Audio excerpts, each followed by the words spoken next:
Welcome to the owner's review of my 2013 Street Triple R. I just wanted to share with you guys my experiences with this bike and the relationship that I've built with it. This isn't a video about comparing the old Street Triple Rs versus the new. I haven't ridden the older versions, so it's something that I can't really comment on. I just wanted to share with you how I feel about this bike, things that I like about it, things that I don't like about it. But I'd also like you to bear in mind that I'm a fairly new rider. I've been riding for 2 years and I've done about 13,000 miles. So bear in mind that from the perspective of somebody who loves to ride and who really wants a thrill every time that rev needle pulses, that's exactly how this bike makes me feel. To most people, I guess those who don't ride, actually, a sport bike is the bike to have. They're lifted up onto these pedestals, sports bikes, they're the best looking, they're the fastest, they're the coolest, they're the ones that everybody looks at in awe. And so when I passed my test, that's exactly what I bought. I went out and bought a CBR 600RR, and I absolutely adored it. Until one day, when I took it in for a service at my local dealership, which is Dave Death's Motorcycles on the Isle of Wight, and they gave me a Street Triple R demo as a courtesy bike. It really opened my eyes to other kinds of bikes. It was as if, shit, I found enlightenment. Like, goddamn, there are other kinds of motorcycles that are good? Shit, I had no idea. The Street Triple was a lot of things that the 600RR wasn't and could never be. I did wonder for a little while, actually, if I'd made the right decision to trade the RR in for one of these. I thought, man, you know what, don't just jump on the bandwagon if, oh fuck me, this bike's way more comfortable, it's better, I must have it. Because what if you're wrong and you end up doing this and then you miss your old bike and you want it back? So I waited a while and I took it out again, except for a longer period. I had their Street Triple R for a few days, actually almost a week. I think I had it for a week, and over that period I realised that this bike does everything that I want a motorcycle to do. One of the more obvious differences that I realised when moving from the RR to the Street Triple R was just how much more comfortable this bike was, while still remaining a relatively nicely sporty lent forward angle. It also manages to maintain the fun of a sports bike while being more usable thanks to the low down torque. On top of that, the turning circle is much better, it feels lighter, flicking from side to side, so this bike is so much easier to filter on and ride around town that it's literally just a pleasure to use, especially with that longer first gear. It's really, really nice. The higher MPG is also a bonus. I tend to get roughly around kind of 42-ish. One thing that didn't really sell me on the bike though are the Marmite looks. I'm not entirely sold on the front end of it, but I feel that from some angles this bike is a gorgeous street fighter. It's really, really grown on me as an owner, and now it's nothing that I really think about. On top of that kind of stuff, the amount of functionality you get in the dash is superb. Things like economy, range, a gear indicator, the programmable shift light and lap timers. What's not to like about all that technology? And so this bike grew on me in a lot of ways over that week. This bike is so confidence inspiring. I've never broken traction on it, ever. It's unbelievable. For a bike without the electronic aids, you know what I mean, motherfuckers. For a bike without that electronic assistance, traction control, blah blah blah blah blah, this bike just sticks. It just sticks and sticks and sticks. It's a perfect go-between a super sport and a fully upright naked. Absolutely perfect. And for me to make that transition, it's made that so much easier. I've discovered that I prefer this kind of bike to a super sport. This bike changed my mind. When I rode it, I was like, wow, this delivers pretty much comparable performance to the RR.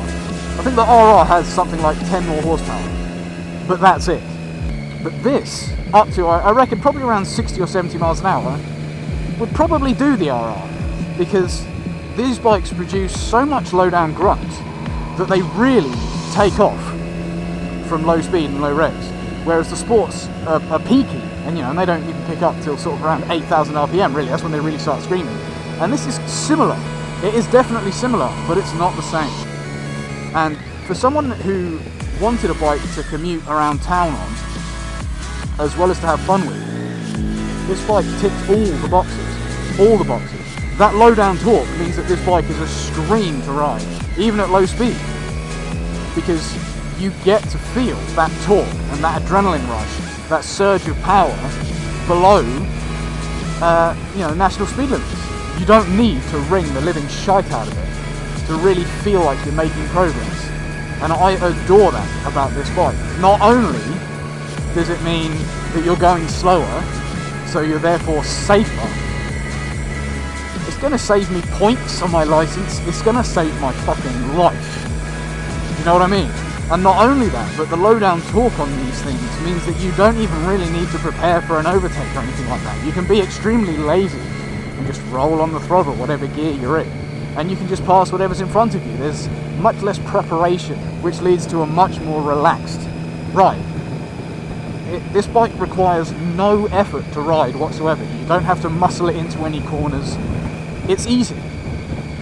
It feels weightless. It drops down into a corner beautifully. There's, honestly, I'm really struggling to find things that I don't like about it. Now, for those of you that are aware, I'm just under 6'2". I'm reasonably tall, which is actually a pretty good fit for this bike because they have one of the highest seats around, I think. I can't remember, I think it's 830 millimeters or something.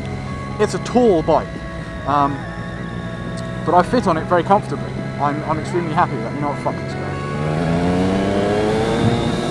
There's an example of the torque right there. There you go. You've done it. Good job. And somebody said to me, what's the legroom like? Because they've heard that legroom on these is pretty shit. I've got to say, I've not had a single problem with legroom. I'm not cramped. I'm not uncomfortable. I'm not bunched up. But there is a but. Now that I've fit frame sliders on the upper engine mounts, which is below my knee, I don't know if you can see it, below my knee just here, my knee hits that sometimes, and I often find myself leaning on it. Like right now, my knee is on it, I'm leant on the thing. It's hard, I don't know what it's made of, but it's a really solid plastic compound with no give in it whatsoever. So that is a bit of a problem. It's not a big one, and I get by. It doesn't bother me. In terms of things like comfort and wind buffeting, don't forget that this bike isn't a complete naked as such. It's essentially a strict Daytona with some changes to the front end. So you are leant forward ever so slightly. You are not bolt upright. So the wind buffeting is not as bad as you would be on a regular naked. So I did just under 600 miles last week. Had the week off with Badger, and we went to the mainland, rode all along the south coast from like Cheshire, Littlehampton to the New Forest and all that kind of stuff, up to Staines and London and blah blah blah. Did roughly 600 miles over the week. Perfectly fine, no complaints from me. Comfortable the whole time, not a problem. But don't get me wrong, there is wind buffeting. You do get it in the chest quite a lot. And if you wanted to do over triple figures, let's say, then the elements are going to try and push you off the back. But in terms of riding position and comfort, I had no problem at all. I was fine with that. The only thing that did suck is I was wearing boxer briefs and they chafed my ass. One of my favourite things about this bike, the exhaust.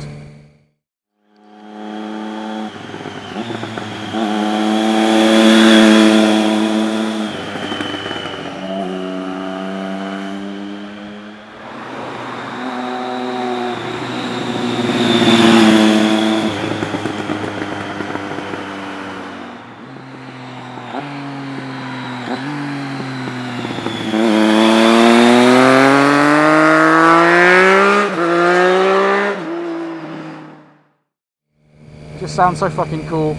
I love that Triumphs have that unique running noise anyway. They've got that induction whistle, and I quite like that. I enjoy exclusivity, and I enjoy, I dare say, being unique, because it's not that unique. a lot of people have Triumphs.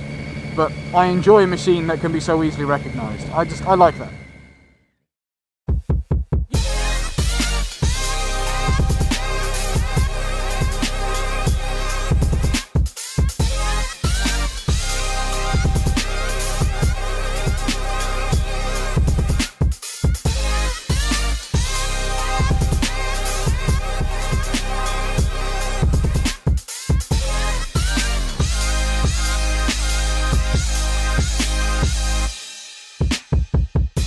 Thanks to the sheer amount of grip this bike produces and the feel from the suspension, there's no doubt in my mind that anyone from an experienced rider to someone who passed their test yesterday could go out and jump on this bike and have a great time without being bored for a split second.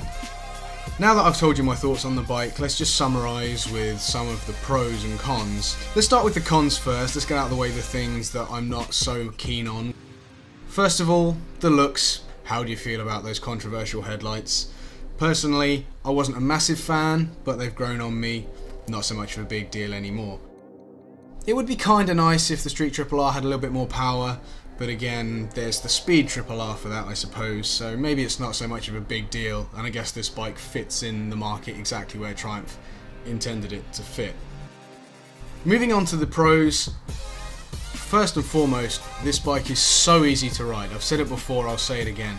It requires no effort, it's easy, it's enjoyable, it's a pleasant experience. The handling is solid, the road holding is impeccable, it's comfortable, it sounds great. You all know I love the sound of this bike. If you want to see more, there is an exhaust clips video before this one, feel free to go and check that out. I also think that in terms of the first gear being longer is a bit of a pro and a bit of a con. I like the fact that it's easier to filter now and it's more of a pleasure to ride around in town, that you're not flicking up and down gears the whole time. You can just stay in first and away you go. But at the same time, I guess it's kind of a shame to lose that aggressive feel that the previous bikes had. The dashboard has more functions than you're ever going to use, ever, but it's nice to have. The brakes are fantastic. Suspension all round is fully adjustable, and you also have the ABS option, let's not forget about that. There's no surprise to me that this bike is Triumph's best-selling machine ever, and it's clear that there's a reason why it's regarded as one of the best motorcycles ever made. However, there is one major pitfall to owning this bike, and that is that one day you're going to have to try and find something good enough to replace it.